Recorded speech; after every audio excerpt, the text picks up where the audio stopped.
Hay un lugar donde encuentras la historia de una cultura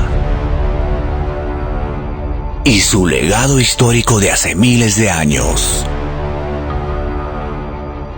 Este lugar fue escenario de una de las primeras culturas formativas, llamada Huayhuaca.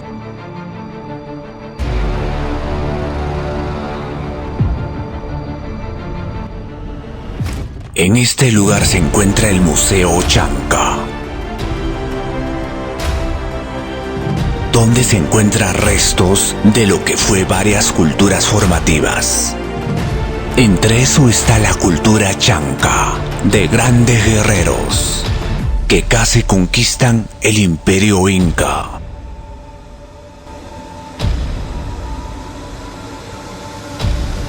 Aquí se puede apreciar restos líticos,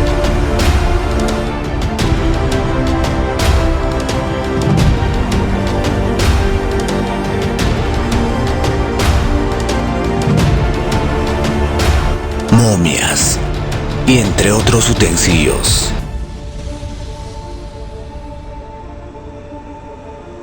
Los chancas viven